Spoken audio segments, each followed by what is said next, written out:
شروع اللہ کا نام لے کر جو بڑا مہربان نہایت رحم والا ہے۔ الف لام میم، یہ حکمت کی بھری ہوئی کتاب کی آیتیں ہیں، نیکوکاروں کے لیے ہدایت اور رحمت، وہ جو نماز کی پابندی کرتے اور زکوٰۃ دیتے ہیں، اور وہی ہیں جو آخرت کا یقین رکھتے ہیں، یہی اپنے پروردگار کی طرف سے ہدایت پر ہیں اور یہی کامیاب ہیں۔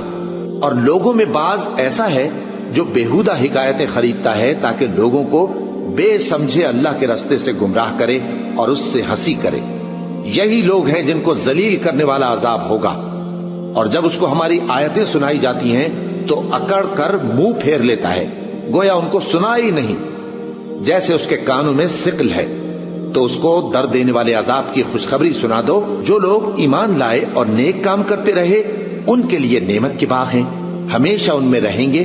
اللہ کا وعدہ سچا ہے اور وہ غالب ہے، حکمت والا ہے۔ اسی نے آسمانوں کو ستونوں کے بغیر پیدا کیا جیسا کہ تم دیکھتے ہو، اور زمین میں پہاڑ بنا کر رکھ دیے تاکہ وہ تم کو لے کر ڈولنے نہ لگے، اور اس میں ہر طرح کے جانور پھیلا دیے۔ اور ہم ہی نے آسمان سے پانی نازل کیا، پھر اس میں ہر قسم کی نفیس چیزیں اگائیں۔ یہ تو اللہ کی تخلیق ہے۔ اب مجھے دکھاؤ کہ اللہ کے سوا جو ہستیاں ہیں انہوں نے کیا پیدا کیا ہے۔ حقیقت یہ ہے کہ یہ ظالم کھلی گمراہی میں ہیں۔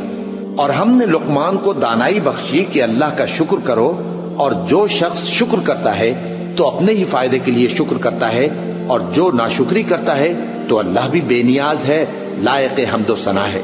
اور اس وقت کو یاد کرو جب لقمان نے اپنے بیٹے کو نصیحت کرتے ہوئے کہا کہ بیٹا، اللہ کے ساتھ شرک نہ کرنا، شرک تو بڑا بھاری ظلم ہے۔ اور ہم نے انسان کو، جسے اس کی ماں تکلیف پر تکلیف سہ کر پیٹ میں اٹھائے رکھتی ہے، پھر اس کو دودھ پلاتی ہے، اور آخر کار 2 برس میں اس کا دودھ چھڑانا ہوتا ہے، میں نے تاکید کی ہے کہ میرا بھی شکر کرتا رہے اور اپنے ماں باپ کا بھی، کہ تم کو میری ہی طرف لوٹ کر آنا ہے۔ اور اگر وہ دونوں تجھ پر زور ڈالیں کہ تو میرے ساتھ کسی ایسی چیز کو شریک کرے جس کا تجھے کچھ بھی علم نہیں، تو ان کا کہا نہ ماننا۔ ہاں، دنیا کے کاموں میں ان کا اچھی طرح ساتھ دینا، اور جو شخص میری طرف رجوع لائے اس کے راستے پر چلنا۔ پھر تم کو میری طرف لوٹ کر آنا ہے تو جو کام تم کرتے رہے ہو سب سے تم کو آگاہ کر دوں گا۔ لقمان نے یہ بھی کہا کہ بیٹا، اگر کوئی عمل چاہے رائی کے دانے کے برابر بھی چھوٹا ہو، اور ہو بھی کسی پتھر کے اندر یا آسمانوں میں مخفی ہو یا زمین میں، اللہ اس کو قیامت کے دن لا موجود کرے گا۔ کچھ شک نہیں کہ اللہ باریک بین ہے، خبردار ہے۔ بیٹا، نماز کی پابندی رکھنا اور لوگوں کو اچھے کاموں کے کرنے کا مشورہ دیتے رہنا، بری باتوں سے منع کرتے رہنا، اور جو مصیبت تجھ پر واقع ہو اس پر صبر کرنا، بے شک یہ بڑی ہمت کے کام ہیں۔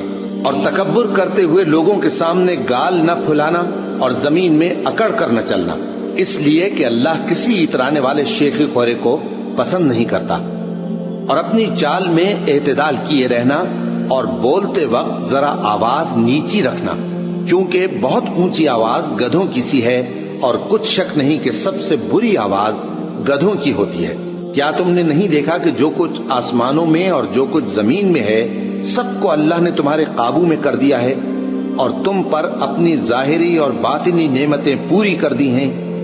اور بعض لوگ ایسے ہیں کہ اللہ کے بارے میں جھگڑتے ہیں، نہ علم رکھتے ہیں اور نہ ہدایت اور نہ کتاب روشن۔ اور جب ان سے کہا جاتا ہے کہ جو کتاب اللہ نے نازل فرمائی ہے اس کی پیروی کرو، تو کہتے ہیں کہ ہم تو اسی کی پیروی کریں گے جس پر ہم نے اپنے باپ دادوں کو پایا۔ بھلا اگرچہ شیطان ان کو دوزخ کے عذاب کی طرف بلاتا ہو تب بھی۔ اور جو شخص اپنے آپ کو اللہ کا فرما بردار کر دے اور نیکوکار بھی ہو تو اس نے مضبوط کڑا تھام لیا، اور سب کاموں کا انجام اللہ ہی کی طرف ہے۔ اور جو کفر کرے تو اس کا کفر تمہیں غمناک نہ کر دے۔ ان کو ہماری طرف لوٹ کر آنا ہے، پھر جو کام وہ کیا کرتے تھے ہم ان کو جتا دیں گے۔ بے شک اللہ دلوں کی باتوں سے بھی واقف ہے۔ ہم ان کو تھوڑا سا فائدہ پہنچائیں گے، پھر عذاب شدید کی طرف مجبور کر کے لے جائیں گے۔ اور اگر تم ان سے پوچھو کہ آسمانوں اور زمین کو کس نے پیدا کیا تو بول اٹھیں گے کہ اللہ نے۔ کہہ دو کہ اللہ کا شکر ہے، لیکن ان میں اکثر سمجھ نہیں رکھتے۔ جو کچھ آسمانوں اور زمین میں ہے سب اللہ ہی کا ہے، بے شک اللہ بے نیاز ہے، لائق حمد و ثنا ہے۔ اور اگر یوں ہو کہ زمین میں جتنے درخت ہیں سب کے سب قلم ہو اور سمندر کا تمام پانی سیاہی ہو اور اس کے بعد 7 سمندر اور سیاہی ہو جائیں تو اللہ کی باتیں یعنی اس کی صفتیں ختم نہ ہوں۔ بے شک اللہ غالب ہے، حکمت والا ہے۔ اللہ کو تمہارا پیدا کرنا اور جلا اٹھانا ایک شخص کے پیدا کرنے اور جلا اٹھانے کی طرح ہے۔ بے شک اللہ سننے والا ہے، دیکھنے والا ہے۔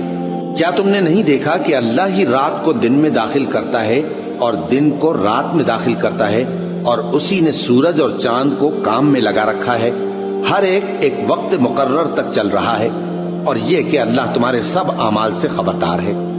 یہ اس لیے کہ اللہ کی ذات ہی برحق ہے، اور جس کو یہ لوگ اللہ کے سوا پکارتے ہیں وہ سب باطل ہے، اور یہ کہ اللہ ہی عالی رتبہ ہے، گرامی قدر ہے۔ کیا تم نے نہیں دیکھا کہ اللہ ہی کی مہربانی سے کشتیاں سمندر میں چلتی ہیں تاکہ وہ تم کو اپنی کچھ نشانیاں دکھائے؟ بے شک اس میں ہر صبر کرنے والے، شکر کرنے والے کے لیے نشانیاں ہیں۔ اور جب ان پر سمندر کی لہریں سائبانوں کی طرح چھا جاتی ہیں تو اللہ کو پکارنے اور خالص اس کی عبادت کرنے لگتے ہیں، پھر جب وہ ان کو نجات دے کر خشکی پر پہنچا دیتا ہے تو چند ہی لوگ انصاف پر قائم رہتے ہیں، اور ہماری نشانیوں سے وہی انکار کرتے ہیں جو عہد شکن ہیں، ناشکرے ہیں۔ لوگو اپنے پروردگار سے ڈرو اور اس دن کا خوف کرو کہ نہ تو باپ اپنے بیٹے کے کچھ کام آئے اور نہ بیٹا باپ کے کچھ کام آ سکے۔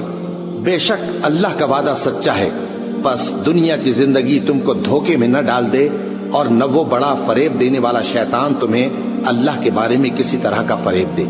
اللہ ہی کو قیامت کا علم ہے، اور وہی میں برساتا ہے، اور وہی حاملہ کے پیٹ کی چیزوں کو جانتا ہے، اور کوئی شخص نہیں جانتا کہ وہ کل کیا کام کرے گا، اور کوئی شخص نہیں جانتا کہ کس سرزمین میں اسے موت آئے گی۔ بے شک اللہ ہی جاننے والا ہے اور خبردار ہے۔